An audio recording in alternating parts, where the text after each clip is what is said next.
साझा करने के लिए आमंत्रित करता हूं। माननीय मंत्री जी।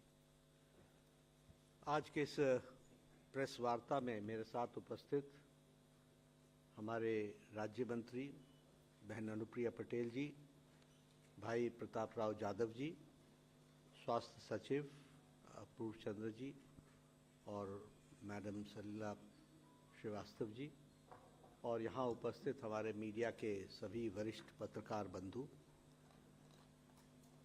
आप सब जानते हैं कि यह 100 डेज ऑफ मोदी 3.0 इस पर हेल्थ सेक्टर के बारे में आप सबसे चर्चा करने के लिए मैं और मेरे साथी आए हैं। सबसे पहली बात तो यह है कि जो हमें समझने की है कि मैं कई बार इस बात को बोलता भी हूँ कि prime minister Modi has change the political culture of the country. और जब मैं वो कहता हूँ तो मैं राजनीतिक संस्कृति की बात करता हूँ। एक तरफ वो पॉलिटिकल पार्टीज पावर में रहीं लंबे समय तक, those who divided the society and they played the politics of vote bank politics, और वोट बैंक के साथ सोसाइटी डिवाइडेड रहे और उनको सत्ता में आने का सौभाग्य मिलता रहे, इसके लिए वो थे। But when prime minister Modi came to power, this is Modi 3.0, तीसरी बार लगातार प्रधानमंत्री मोदी जी बने हैं, तो हमारी पॉलिटिक्स की जिस राजनीति की संस्कृति या पॉलिटिकल कल्चर है, वो क्या परिवर्तन हुआ है, वो है politics of performance, politics of accountability,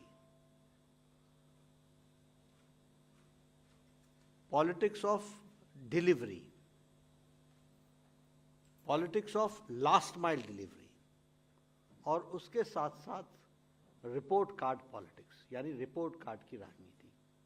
have you ever seen any government giving 100 days का के बारे में अपना एजेंडा बताया कि उन्होंने कुछ किया हो? लेकिन यस, यहाँ पर हम पब्लिकली खुद ही बोलते हैं, we will come to the people and through you we will reach the people, और हम बताना चाहेंगे उन्होंने क्या किया है। अब अगर मैं बात करूं तो आज लगभग 15 लाख करोड़ रुपए का इन्वेस्टमेंट पिछले 100 दिनों के अंदर हो चुका है, 15 लाख करोड़ रुपीस का। अब सभी मंत्रालय अपने अपने प्रोग्राम्स के बारे में वो बता रहे हैं और बताएंगे, लेकिन स्पीड, स्केल, स्किल, इन सब पर बहुत काम हुआ 100 डेज के अंदर। कनेक्टिविटी पर, ईज़ ऑफ लिविंग में और इकोनॉमिक ग्रोथ में, इन सब चीज़ों पर बहुत काम हुआ, जिसके बारे में अभी से 2 दिन पहले हमारे गृह मंत्री अमित शाह जी ने आपको डिटेल में मीडिया के माध्यम से देश को बताने का प्रयास किया है। मैं कुछ विषयों पर जो हेल्थ से सीमित है उस पर ही आज चर्चा करूंगा।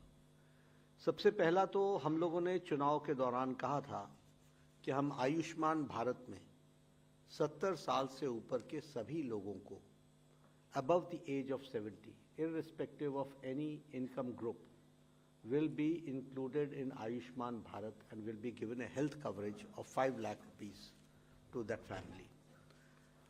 मैं पहले स्वास्थ्य मंत्री था, तब मुझे आयुष्मान भारत का पहला स्टेज लॉन्च करने का सौभाग्य मिला था प्रधानमंत्री मोदी जी के नेतृत्व में। अनुप्रिया जी उस समय हमारे साथ मंत्री थी।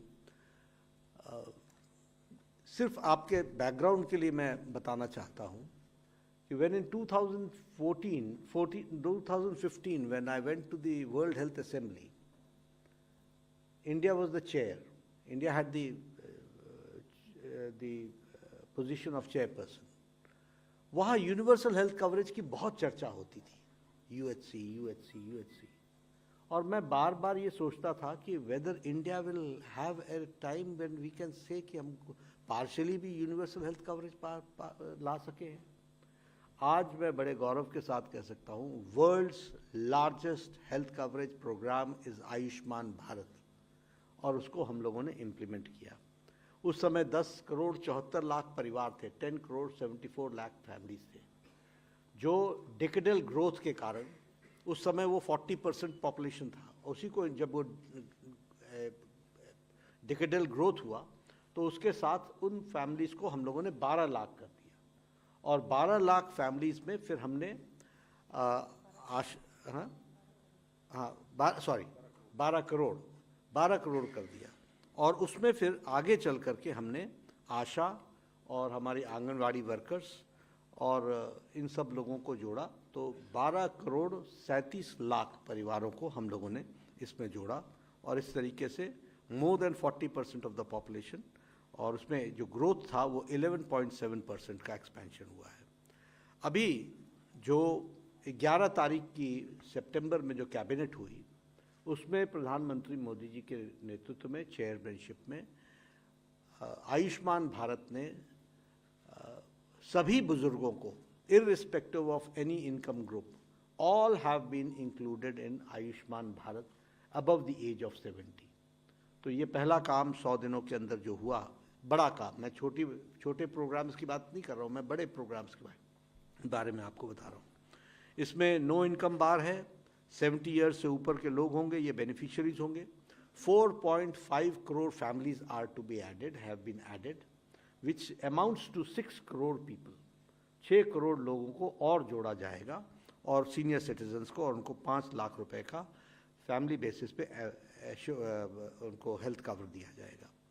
इसमें एक बात और समझने की है, those families who are covered under Ayushman Bharat, जो वो 12 करोड़ 37 लाख परिवार जो कवर्ड है, उनके घर में भी 5 लाख रुपीस का टॉपअप मिलेगा। They will be also given 5 lakh rupees का कवर, और उनको टॉपअप का कवर दिया जाएगा 5 लाख रुपए का। और जो बिलो 70 वाले हैं, उनका आयुष्मान भारत का 5 लाख का हेल्थ कवर बरकरार रहेगा। So a family where they are getting an Ayushman Bharat card, those who have got an Ayushman Bharat card, they will be getting 5 lakh rupees for the family, and plus 5 lakh for the elders who have crossed the age of 70. तो इस तरीके से इसको करने का प्रावधान किया गया है, और ये PMJ में 70 ईयर से ऊपर के पर लाख 5 लाख पर फैमिली पर ईयर के हिसाब से किया जाएगा। और इसके लिए एक अलग से हम डिस्टिंक्ट कार्ड भी देंगे। डिस्टिंक्ट कार्ड होगा सीनियर सिटीजन्स का, so that it can be differentiated from the Ayushman Bharat family card and the senior citizen card. तो ये इस तरीके से, और इसको हम अक्टूबर महीने में हम इसको लॉन्च कर देंगे। प्राइम मिनिस्टर मोदी जी से हमको जो डेट मिलेगी, तो हम अक्टूबर में, we are all set with it, हम लोगों ने उसकी सारी तैयारी कर ली है, और इसको हम करने वाले हैं। तो ये पहला प्रोग्राम जो मैं आपके सामने बताना चाहता हूँ। दूसरा है यूविन पोर्टल। आपको जान करके आश्चर्य भी लगेगा और खुशी भी होगी कि हमारे देश में अब फुल डिजिटलाइजेशन हो रहा है ऑफ वैक्सीनेशन सर्विसेज। हमारे देश में मदर को सबसे पहले तो हमको ये समझना चाहिए कि right when the mother gets conceived, from that date to delivery, और जो बच्चा पैदा होता है उसके 17 साल तक हम उनके वैक्सीनेशन प्रोसेस को पूरा करते हैं। ये वैक्सीनेशन गवर्नमेंट ऑफ इंडिया है, ministry of health and family welfare करती है, टिल द एज ऑफ 17, और इसमें लगभग 11 वैक्सीन्स लगाई जाती हैं। मदर को 3 वैक्सीन्स लगाई जाती हैं ड्यूरिंग प्रेगनेंसी, और चाइल्ड को लगभग 11 वैक्सीन्स लगाई जाती हैं, और 12 डिजीजेस के लिए लगाई जाती हैं, और 27 डोजेज लगते हैं टिल द एज ऑफ 17। इस सारे को ट्रैक करने के लिए एक पोर्टल बनाया गया है, यूविन पोर्टल, और इस यूविन पोर्टल में हम, और ये 11 रीजनल लैंग्वेज में ये पोर्टल वर्क करेगा, और इसमें any time access, we will be able to, any person can access any time, or anywhere he can have the vaccination, need not to go to his own primary health center for the vaccination. He is in Delhi, he can get it vaccinated here. He is in Hyderabad, he can get it there. He is in any remote village, वहाँ वो आयुष्मान आरोग्य मंदिर से contact करके वहाँ जो primary health centre होगा वहाँ उसकी वैक्सीनेशन हो सकती है, और वो उसके पोर्टल पर चढ़ जाएगा। दिस इज डिजिटाइजेशन, और इस डिजिटाइजेशन के तहत एनी टाइम एनी एक्सेस के साथ। और this will also have the facility of self registration system. हमारी आशा वर्कर्स तो करेंगे ही, लेकिन सेल्फ भी अगर आप रजिस्टर करना चाहते हो तो वो सेल्फ रजिस्ट्रेशन का भी, और इसमें ऑटोमेटेड SMS अलर्ट्स होंगे। For example, in the month of first month you have to get 2 vaccines for the child, तो वो आपको अलर्ट सिस्टम भी भेजेगा, और वो अलर्ट सिस्टम को जब आप रिस्पॉन्ड करोगे तभी वो अलर्ट सिस्टम रुकेगा। तो इस तरीके से इस काम को हम लोगों ने किया है। और जैसे हमारा कोविड में सेल्फ एक्वायर्ड सर्टिफिकेशन था, वैसे ही इसमें यूनिवर्सल QR बेस पर वैक्सीनेशन सर्टिफिकेट आपको मिलेगा। यानी आप कितने वैक्सीनेटेड हैं और आपका वैक्सीनेशन सर्टिफिकेट क्या है, व्हाट इज द कंडीशन, वो आपके QR कार्ड से आपको वो जनरेट हो जाएगा और आपको मिल जाएगा। तो दिस इज डिजिटल इंडिया, जिसमें हेल्थ भी पीछे नहीं रह रहा है और उसको पूरा कर रहा है।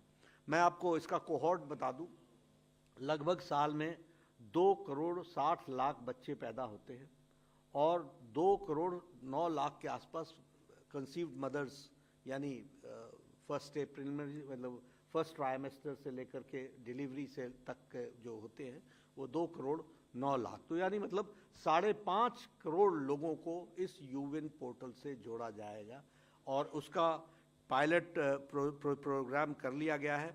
लगभग 22 लाख लोगों को पायलट प्रोजेक्ट हम लोगों ने इसलिए किया था क्योंकि हमारा ये जो पोर्टल है ये सारे ग्लिचेस को मीट आउट करता है कि नहीं, इसलिए इसको किया गया था। उसमें हमको सफलता मिल गई है और इसको भी प्रधानमंत्री जी लॉन्च करेंगे अक्टूबर महीने में। We are all set to do it.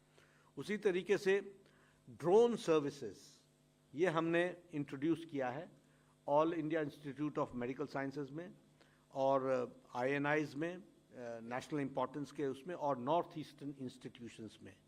इसमें हमने टर्शरी केयर इंस्टीट्यूशंस जो हैं सारे एम्स में, ये बहुत ही जल्दी सैंपल्स को पहुंचाने में और मेडिकल सप्लाईज को पहुंचाने में और रिपोर्ट्स लाने में, इसके लिए ये पेरिफेरल इंस्टीट्यूशंस के साथ इसको जोड़ने का और ख़ास करके टफ टेरेन्स के साथ जोड़ने का विचार है। और इसमें all India institute of medical sciences को जोड़ा गया है। इसके ट्रायल्स और ट्रेनिंग्स कंप्लीट हो गए हैं। इसका रेंज जो होगा वो 25 किलोमीटर्स के एम्बिट तक होगा।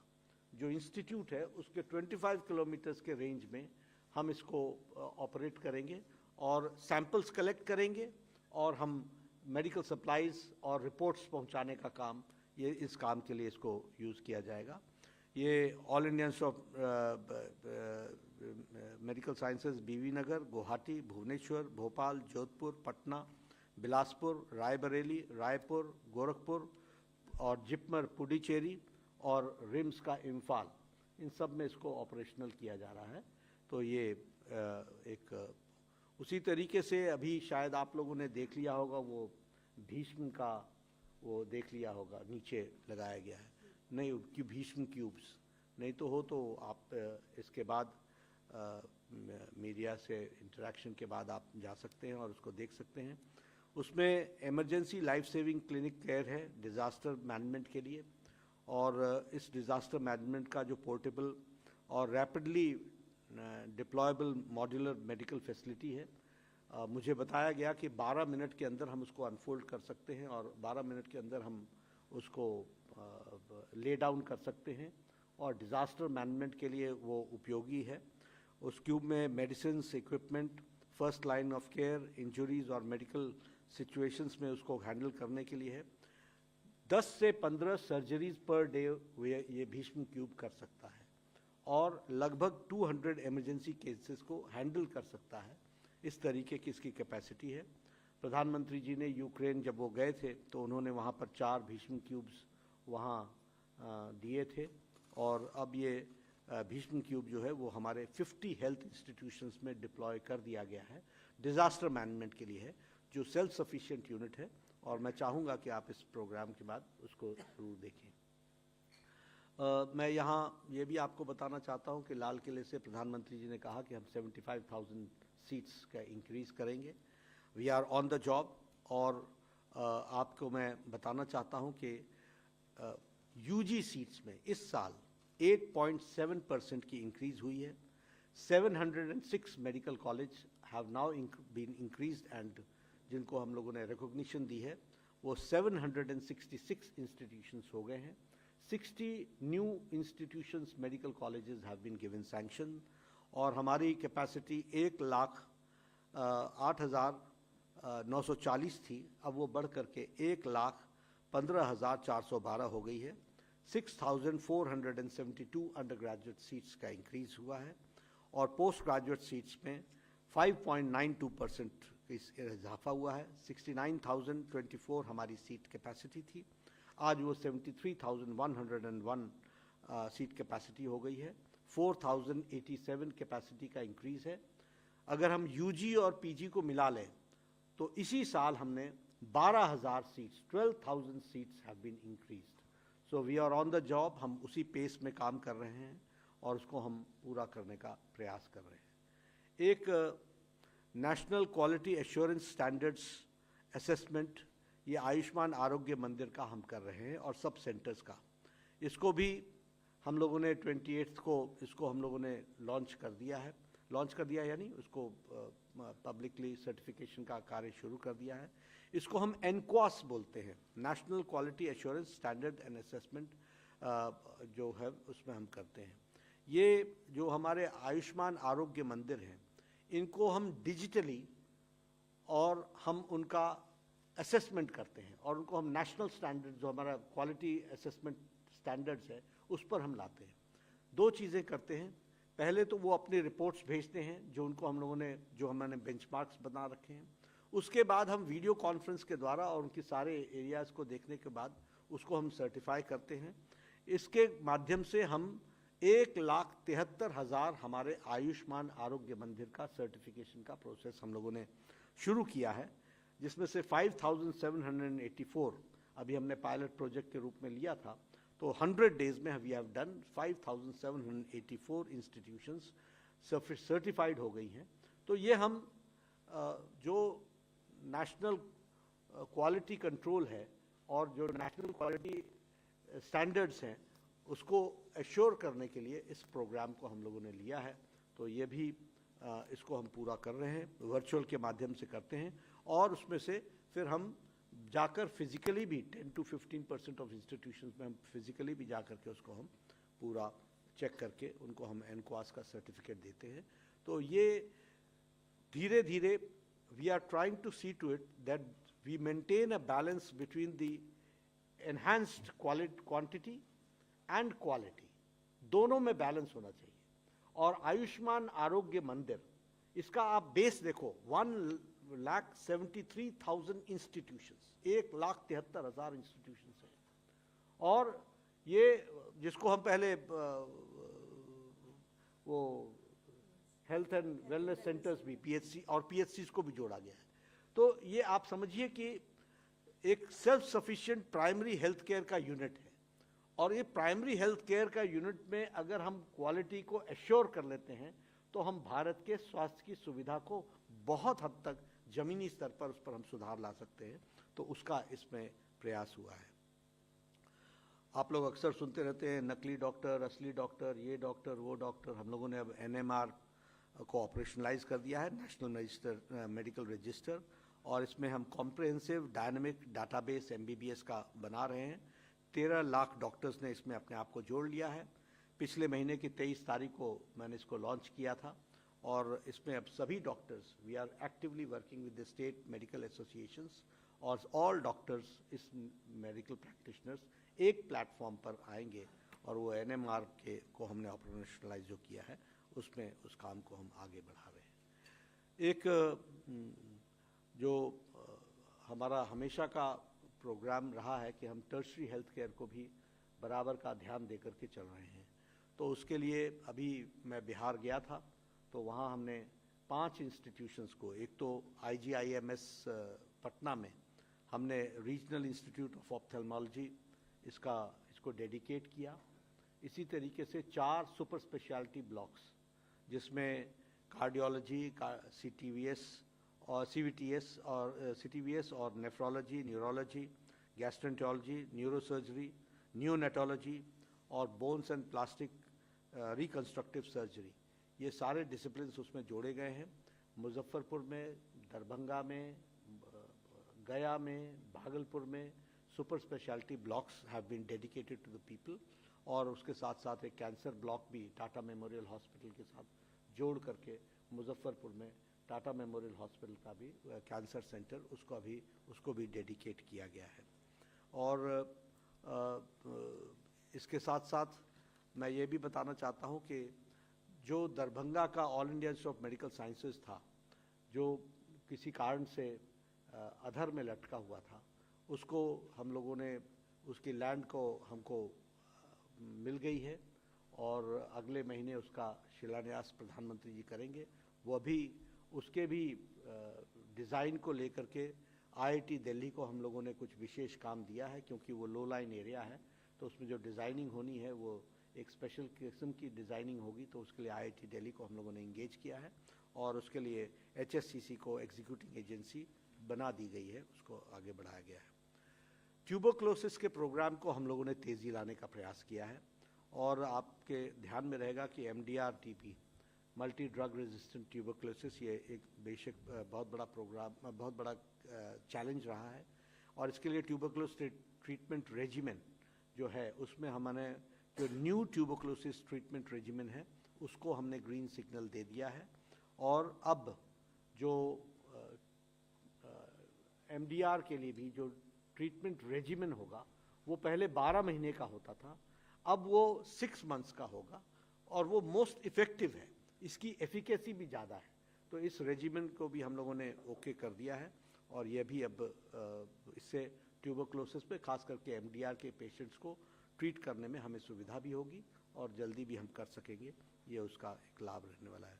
मेक इन इंडिया में ट्यूबरक्लोसिस डायग्नोस्टिक्स में हम लोगों ने पैथो डिटेक्ट, इसको ICMR ने वैलिडेट कर दिया है, तो इसको अब हम इंट्रोड्यूस कर रहे हैं। तो इससे पहले हमारे पास 2 ही थे, CBNAT और एक और, तो TrueNAT। तो अब हम लोगों ने ये पैथो डिटेक्ट इसको भी इंट्रोड्यूस किया है, तो डिटेक्शन को हम और आगे बढ़ा सकेंगे, इस तरीके से हम काम कर रहे हैं। FSSAI में सेफ्टी और स्टैंडर्ड्स के लिए जो सबसे बड़ा काम हुआ है वो है फीरा का, जिसे हम फूड इंपोर्ट रिजेक्शन अलर्ट, ये एक पोर्टल हम लोगों ने बनाया है, और ये पोर्टल डेडिकेट हुआ है, जिसमें कोई भी कंसाइनमेंट, कोई इंपोर्ट या एक्सपोर्ट कहीं भी पोर्ट पर आता है जहां हमारी टेस्टिंग में पाया जाता है that consignment is below standard, वो सारे दुनिया में अलर्ट करेगा, और वह अलर्ट करेगा कि ये वाला, इसको हम लोग रिजेक्ट कर रहे हैं। तो ये फूड इंपोर्ट जो एक्सपोर्ट नहीं, इंपोर्ट वाली जो शोर पर आता है, पोर्ट पर आता है, वहीं टेस्टिंग के बाद उसके लिए हम उसको अलर्ट सिस्टम को जारी करेंगे, और वो एक रैपिड इंफॉर्मेशन वर्ल्ड वाइड जाएगा, इसका प्रयास हो रहा है। उसी तरीके से ये जो फूड बिजनेस ऑपरेटर्स हैं, इनको पहले 60 डेज लगते थे लाइसेंस बनने में, हम लोगों ने उसको तत्काल कर दिया है, अब तुरंत ही उसका लाइसेंस बन जाएगा, और इसकी व्यवस्था की गई है। और इसके कारण बहुत ज़्यादा फूड बिजनेस में जो लोग जुड़े हैं, उसमें हमने सेफ्टी स्टैंडर्ड्स को भी ध्यान में रखा है, लेकिन उसके साथ इस बात को प्रयास किया है कि हम तत्काल उनको कर सकें। एक हम लोगों ने नई ट्रेनिंग जोड़ी है, वो है फूड सेफ्टी ट्रेनिंग सर्टिफिकेशन। ये जो हमारे स्ट्रीट वेंडर्स हैं, उनको हम लगभग, इनकी संख्या 2,34,000 है। तो इनको हम लाइसेंसिंग तो दे रहे हैं, लेकिन अब इनका हम सर्टिफिकेशन भी कर रहे हैं, और इसके लिए हम ट्रेनिंग दे रहे हैं, और फ्री ऑफ कॉस्ट ट्रेनिंग दे रहे हैं। और the training is, sensitisation is for 4 hours and then we give the certificate. इस काम को भी हम लोगों ने शुरू किया है। हमारा टारगेट 2,34,000 फूड स्ट्रीट वेंडर्स तक पहुंचने का है। तो इस तरीके से हेल्थ डिपार्टमेंट ने वेरियस एस्पेक्ट से जो इम्पोर्टेंट इश्यूज़ को, वैसे तो बहुत से काम 100 दिनों के अंदर हुए हैं, लेकिन मैं वो छोटे छोटे कामों को गिनाने लगूं, उसकी आवश्यकता नहीं है। लेकिन जो बड़े काम, जो काम दूरगामी प्रभाव देने वाले हैं, जिसका महत्वपूर्ण इम्पैक्ट हेल्थ सेक्टर को आने वाला है, उसको मैंने आपके सामने रखा है। और जैसा मैंने पहले कहा कि this government proactive, pro responsive government है और अकाउंटेबल गवर्नमेंट है। तो इसलिए इस प्रयास को जारी रखते हुए हम लोगों ने कोशिश की है कि 100 दिन के अंदर हम जो बड़े काम किए हैं वो आपके माध्यम से जनता तक जाए और आप जरूर ही उन बातों को ठीक ढंग से रखने का प्रयास करेंगे। धन्यवाद। धन्यवाद सर। अब पत्रकार मित्रों से अनुरोध है कि वे प्रश्न पूछें, और प्रश्न से पहले अनुरोध है कि आप अपना नाम और अपने संस्थान का परिचय अवश्य दें। 39 नंबर।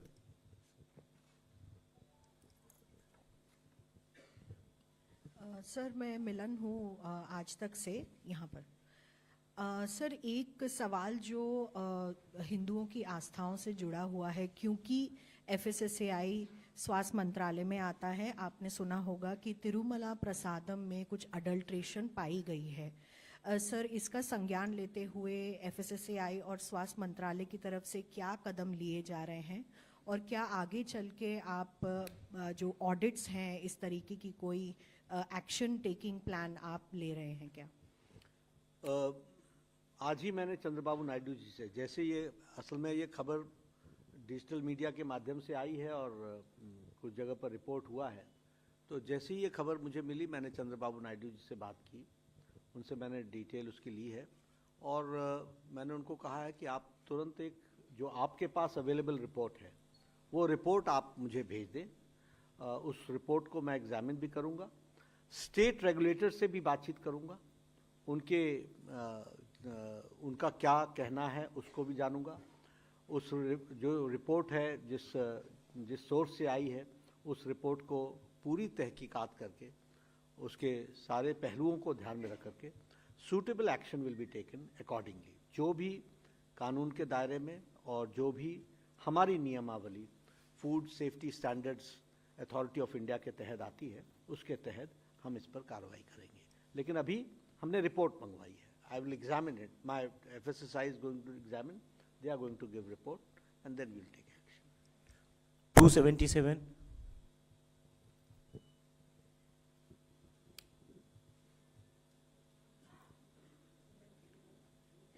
पहले आप। Hi, Ridhma from Hindustan Times. मैं जानना चाह रही थी, आपने कहा न्यू टीबी रेजिमेन को ग्रीन सिग्नल मिला है, तो वो कब से चालू हो जाएगा? When will they start getting medicines in the centres, DOT centres? ये जो न्यू रेजिमेंट टीबी का, ट्यूबरक्लोसिस का, regarding the new regimen, there are 4 medicines which are there required in the new regimen, and of that 3 are already available. That is the bedaquiline, pentobenid, linezolid, and maxifloxacin. These are the 4 which are required in the BPAL regime. And of these, 3 are already available, and the 4th one, that is pentobenid, that has also been licensed, allowed by CDSCO, and we are in the process of acquiring it. So once that acquisition happens, then this 4-dose combination will start. 273। Sir, मैं नितेंद्र हूँ DD news से। जैसा कि आपने कहा कि 70 साल से ऊपर के जो बुजुर्ग हैं उनको आयुष्मान भारत के दायरे में लाया गया है, तो ये प्रक्रिया कब से शुरू होगी, कब से वो रजिस्ट्रेशन करेंगे, कैसे रजिस्ट्रेशन करेंगे, उसका लाभ कैसे मिलेगा, इसके बारे में थोड़ा सा विस्तार से बनाए, क्योंकि देश जानना चाहता है। नितिन जी, इसमें हम लोगों ने जो तय किया है, हम क्या होता है, जैसे कैबिनेट से सैंक्शन मिली, कैबिनेट से सैंक्शन मिलते ही ये 4.5 करोड़ फैमिलीज़ को हम लोगों ने जो आइडेंटिफाई किया है और उसके साथ साथ 6 करोड़ लोगों को, तो इनको कार्ड मिलने का प्रोसेस शुरू कर रहे हैं, इनके फॉर्म्स भरने का प्रोसेस शुरू हो रहा है। अक्टूबर महीने में प्रधानमंत्री मोदी जी इसको लॉन्च कर देंगे। 129।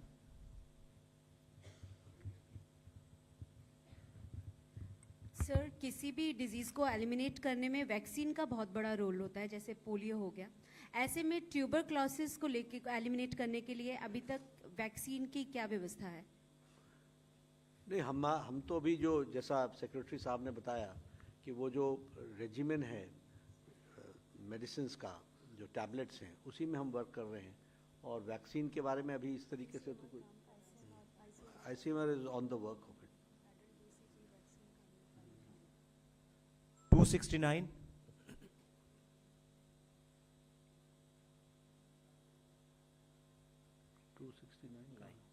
95, 270,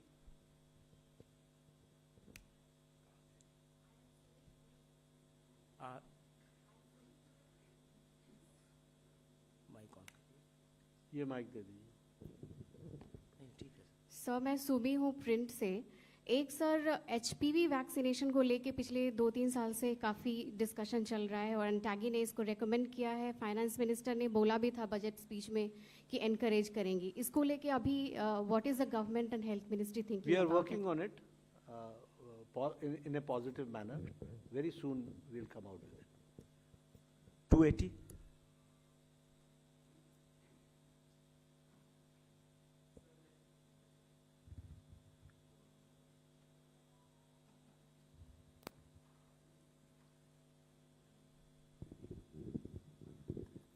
सर मेरा नाम केशव झा है, मैं भारत 24 से हूँ। आप इसी मंथ बिहार दौरे पर गए हुए थे, उस दौरान आपने दरभंगा एम्स का उस ज़मीन का भी जायजा लिया था जहाँ पर उसे बननी है। अगले महीने PM मोदी उसका आपने क्या शिलान्यास करेंगे?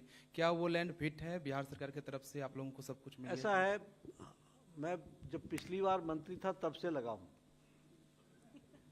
सारी जगह देख ली, जमीन वही है, इसीलिए उसी जमीन पर बनना, और कोई है नहीं। We can't waste money, we have to see to it. इसीलिए मैंने कहा वो 1200 करोड़ रुपए का है, उसकी एनहांसमेंट भी होगी, लेकिन वो लो लाइन एरिया है, लेकिन सारा दरभंगा ही लो लाइन एरिया है, आपके शहर में भी पानी आता है। तो हम IIT दिल्ली को हम लोगों ने इंगेज किया है कि the technology should be such where we develop the building, जिसमें वो ऊंचाई पर जा करके, बिहार सरकार ने उसको भरने के लिए भी सहमति दी है, लेकिन हम नई टेक्नोलॉजी के तहत उस जगह का भी यूटिलाइजेशन कर लें और भर करके उसको बर्बाद न करें, उसका भी हम यूटिलाइजेशन करें और हम बिल्डिंग्स को पानी के रीच से बाहर करें। इस बात को तैयार करने में लगे, इसी में टाइम लगा। पहले आप शहर के लिए लगे रहे, फिर मैंने कहा कि हमको खुली जगह चाहिए, ग्रीन फील्ड चाहिए, हमको नई जगह चाहिए।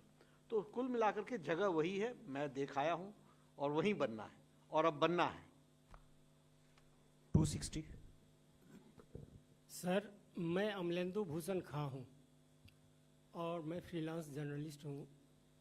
पिछले कुछ समय से गवर्नमेंट हॉस्पिटल में सर्जरी की संख्या जो है वो बेहद कम हुई है, चाहे वो RML हो या एम्स हो या फिर सफदरजंग हो या और भी स्टेट में जो है गवर्नमेंट का, उसमें सर्जरी की संख्या जो है बेहद कम हुई है। जहाँ 1000 होते थे वहाँ 500 हुई। तो क्या गवर्नमेंट कोई ये सर्कुलर ला सकती है जो प्रत्येक सर्जन को प्रत्येक माह इतनी सर्जरी करनी होगी? ऐसा है, हमारे पास तो इस तरीके की रिपोर्ट नहीं आई है, न ही कि तथ्यों पर ऐसा आया है, पर आपने ध्यान दिलाया है, मैं चेक करूंगा, पर मुझे अभी तक इस तरीके की कोई बात आई नहीं है मेरे पास। 56,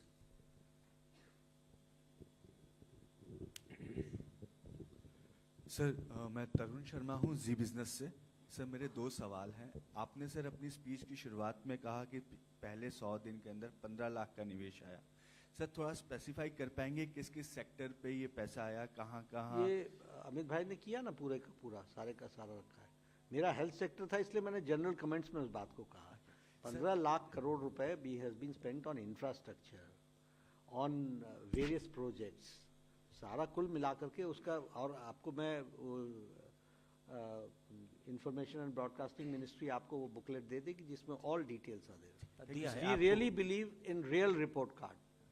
sir my second question, sir banking secretary ने पिछले साल एक लेटर लिख के हेल्थ सेक्रेटरी को कहा था कि एक रेगुलेटर होना चाहिए जो हॉस्पिटल्स को देखे, हॉस्पिटल के प्राइजेस को देखे, क्योंकि जिस तरीके से इंश्योरेंस प्रीमियम बढ़ रहे हैं उसी तरीके से हॉस्पिटल की कॉस्ट बढ़ रही है।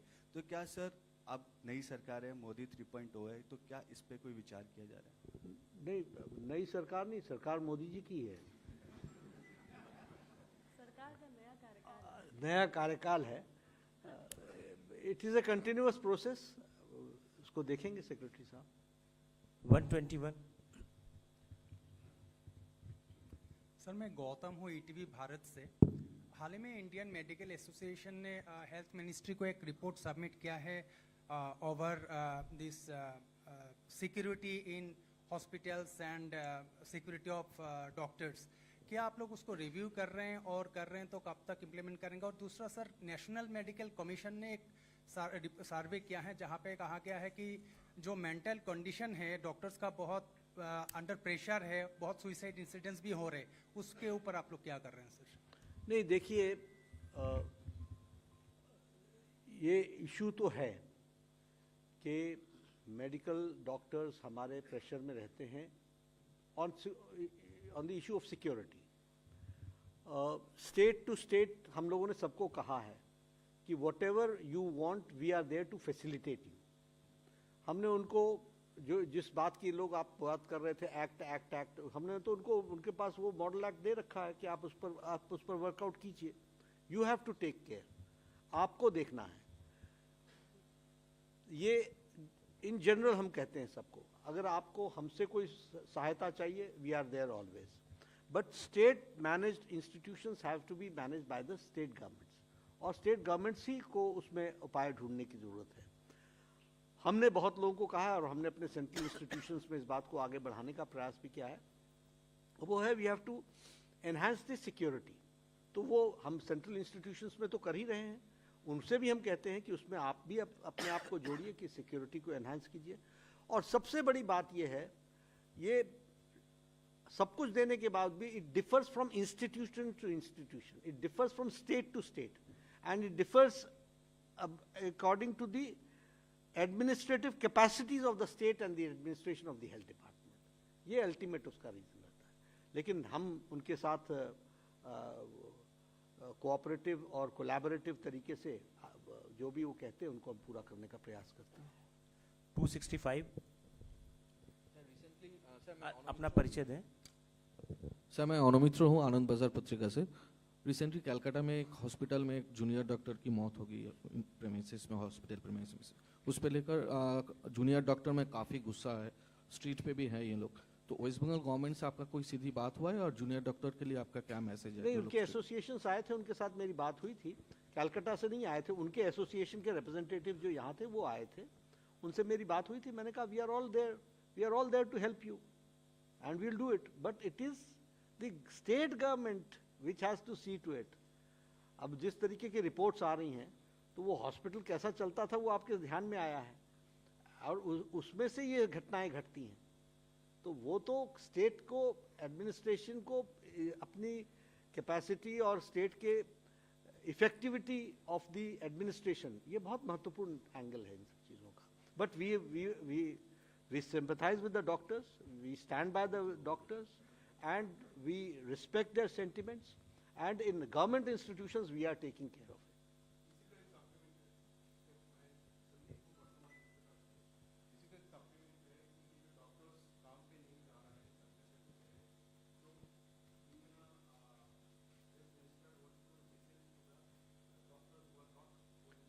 आज तो सुना मैंने कोई खबर, हाँ आज तो आज खत्म हो गई, चालू कर दी।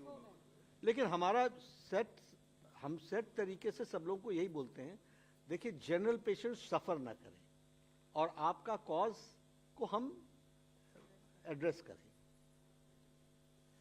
277।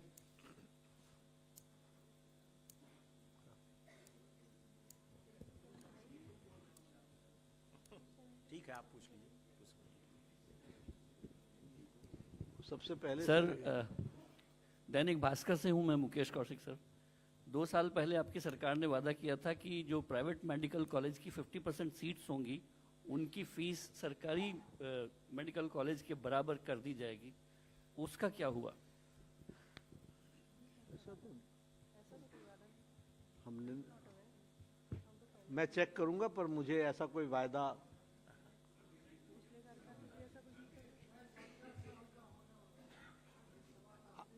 आपको बधाई पहले तो। कि आपको आप आयुष्मान में कवर हो रहे हैं। पूछिए, 4 नंबर आप पूछिए, आप बताइए। बधाई दिया सर। सर मैं विंटेज हेल्थ राइटर हूँ, 30 साल से दिल्ली में हेल्थ राइटिंग कर रहा हूँ। धनंजय कुमार मेरा नाम है, आप जानते भी हैं। जी, मैं मिला हूँ आपसे। मेडिकेयर न्यूज़ का मैनेजिंग एडिटर हूँ और अभी मैं सेहत के अमृत काल से गुजर रहा हूँ। 30 साल बाद भी करेंगे ना आप, तो मैं सवाल पूछ रहा हूँगा आपसे। 30 साल बाद? 30 साल बाद हाँ। मैं सवाल पूछ रहा हूँगा। हाँ, मैं आपसे पूछना ये है कि प्रिवेंटिव हेल्थ पर आपका कितना फोकस है। उसी से जुड़ा हुआ एक सवाल है, acupuncture runs in your family. You are aware of how effective it is. ये आयुष में क्यों नहीं शामिल कर रहे हैं आप, जब इतना इफेक्टिव है? And I am a votary of preventive health. That is why I am saying कि 30 साल बाद भी आपसे बात करूंगा, तो इस पर बोलिए। एक दूसरा सवाल भी बोल देता हूँ कि ये बैरियाट्रिक, ये सर्जरी जो है, रोबोटिक सर्जरी क्रेज हो गया है पागलपन की हद तक, लेकिन उसमें जो एक रीफर्बिश्ड सर्जिकल रोबोट का इंपोर्ट हो रहा है, पुराना सेकेंड हैंड, वो मेक इन इंडिया की तो वाट लगा ही रहा है। वो सेफ्टी कंसर्न भी है। एक कंज्यूमर एक्टिविस्ट ने ये केस लेकर भी गया था पीआई। एक मुझे आप एक पेज का नोट लिख करके दे दीजिए इस पर।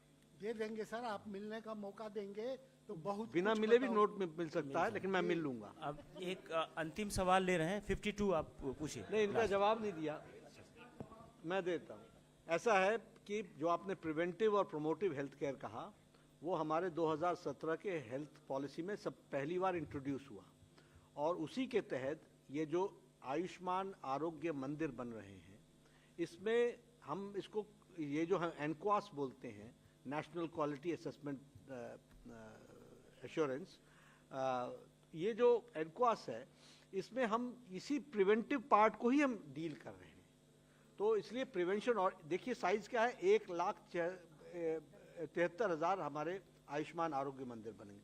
यानी सारे देश में आपको ब्लड प्रेशर है कि नहीं, डायबिटीज़ है कि नहीं, हार्ट की प्रॉब्लम्स हो सकती हैं कि नहीं हो सकती, एस्थमेटिक हो सकते हैं कि नहीं हो सकते हैं, कॉरोनरी पल्मोनरी डिजीज़ हो सकता है कि नहीं हो सकता है, ये सारे इसको हम लोग, और ये NCDC में भी इसको हम कवर करने का प्रयास करते हैं, लेकिन जो जागृति लाने का भी प्रयास करते हैं। तो preventive part has been taken care. दूसरा आपने जो प्रश्न पूछा कि एक्यूपंक्चर वाला, उस पर हम वर्कआउट कर रहे हैं, बहुत जल्दी आपको उसका हम समाधान देंगे। एक second please.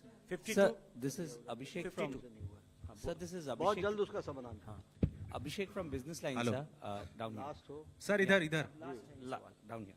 Sir, Sir. Sir, on this FSSAI issue, when are they expected to? For the Tirupati issue, when are they expected to give a report? To you, one, and two, what are the preventive नहीं, measures? when I go out, when I'll reach my residence or my office, I'll get the report. So they're getting the report today itself Yes, by yes. FSSAI. Yes, yes. And sir, This what is is the Digital India. It's the initial report? Okay. And okay, sir. And sir, the final and the other question is, what are the other preventive options? I mean, this is not the first such instance that would come to mind in case of adulteration of, be it food or whatever we want to call it, food products. So, what are the options right now on the table? No, it's very difficult to say. FSSAI is working on it. हमारे हर entry point से लेकर के exit point तक हम लोगों के testing facilities हम लोगों ने मुहैया कराई हैं, और जगह जगह पर हम सर्टिफिकेशन भी कर रहे हैं। लेकिन अब ये एक घटना घटी है। Let me go into the details of it and then we'll decide accordingly. Sir इधर हो गया सर, थैंक यू। अभी आप नहीं सुनिए, बहुत सारे सवाल हो गए हैं।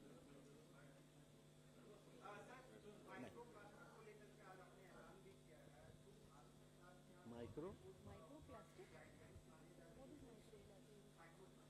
हाँ क्या माइक्रो प्लास्टिक?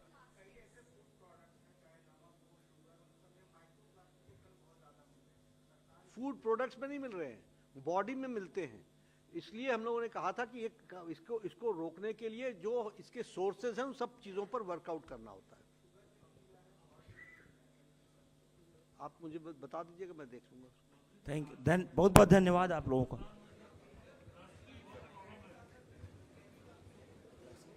धन्यवाद।